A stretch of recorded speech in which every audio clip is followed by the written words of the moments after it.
Pertanyaan yang jarang ditanyakan. Pernahkah kamu bertanya, jika Yesus adalah Tuhan, mengapa Alkitab menyebut dia sebagai imam besar? Bukankah imam besar di Israel adalah manusia yang mewakili umat untuk bertemu dengan Tuhan?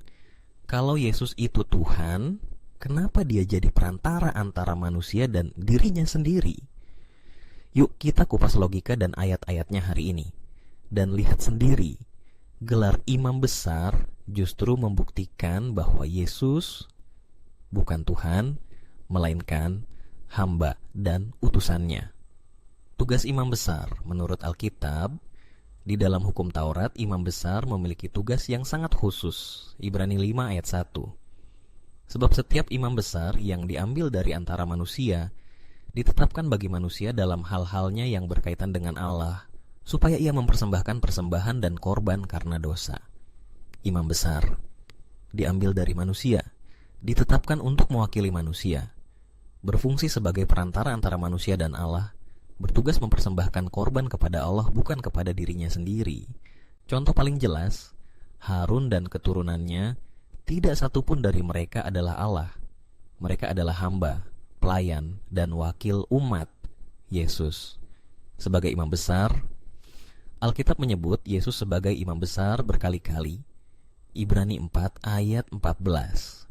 Karena kita sekarang mempunyai imam besar agung yang telah melintasi semua langit, yaitu Yesus, anak Allah. Ibrani 5 ayat 5. Demikian pula Kristus tidak mengangkat dirinya sendiri untuk menjadi imam besar, tetapi ia ditetapkan oleh Allah. Yesus ditetapkan oleh Allah untuk menjadi imam besar. Artinya, ada otoritas yang lebih tinggi dari Yesus, yaitu Allah itu sendiri. Pertanyaannya, kalau Yesus adalah Allah, siapa yang menunjuk dia?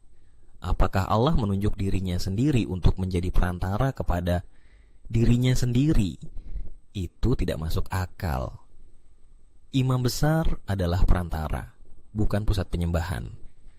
1 Timotius 2 ayat 5. Karena Allah itu Esa dan Esa pula. Dia yang menjadi pengantara antara Allah dan manusia, yaitu manusia Kristus Yesus. Ayat ini sangat jelas. Ada satu Allah, bukan tiga. Ada satu perantara, bukan Allah itu sendiri, tapi manusia Yesus. Jadi Yesus berada di tengah, bukan di atas segalanya. Dia perantara, bukan pusat penyembahan. Sebagai imam besar, Yesus membawa korban, yaitu darahnya sendiri, kepada Allah. Ibrani 9 ayat 24. Sebab Kristus bukan masuk ke dalam tempat kudus buatan tangan manusia, tetapi ke dalam sorga sendiri untuk menghadap hadirat Allah, guna kepentingan kita.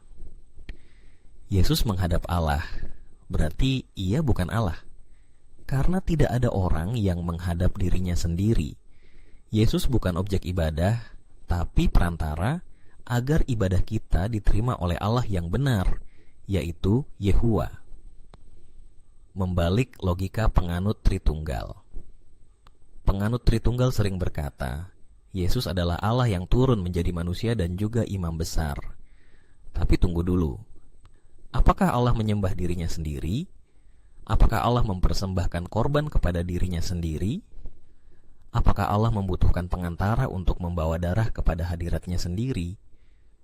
Logika ini berputar-putar dan membingungkan, bukan karena rahasia ilahi, tapi karena doktrinnya tidak konsisten dengan ajaran Alkitab.